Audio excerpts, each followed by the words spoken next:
Yan,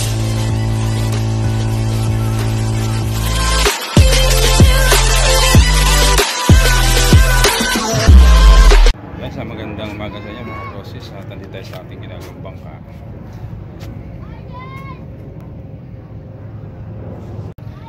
Bali natapos na natin yung sintas niyan. Ngayon paparkahan na natin, sukatan natin ng plywood.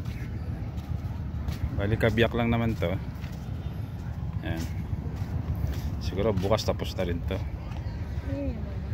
Bali abangan nyo yung ating gagawin.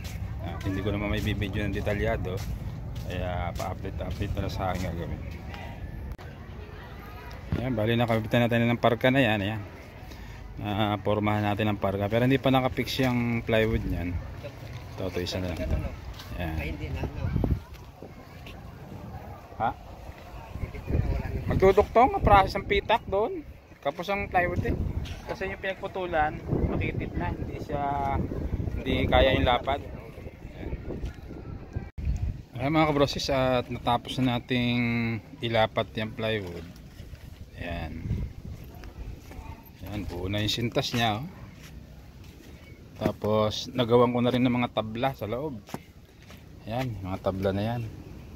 Ayan, may mga butas na para madali siyang tuklapin. Ayan, mga bago lahat yan.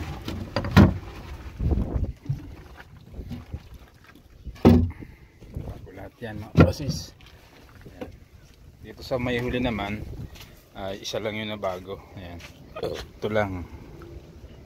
Ayun pa pala, gagawin pa natin ito na isa. Kulang pa. Bali ngayon, sasandi rin natin yan. Para matapos na at mamasilihan ko na. Ayan. Ayan, sasandi rin natin to kasi ano pa yan, epoxy pa yan, epoxy. Para makinis siya. Ayan. Ayan mga kaboses, at antay-antay na lang natin uli natin yung ating gagawin pa dito.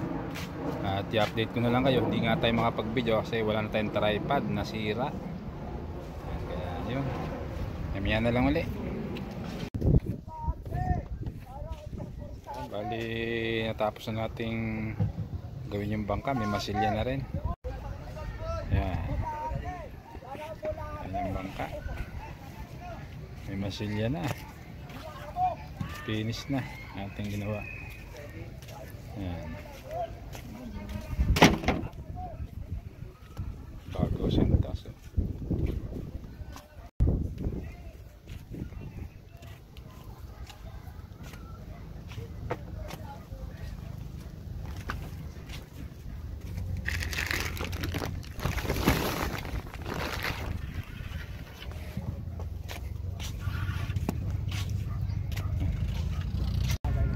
Ito lang yung ating video at tayo mapapaalam na at natapos natin yung ating ginagawa. Johnny TV, bye bye.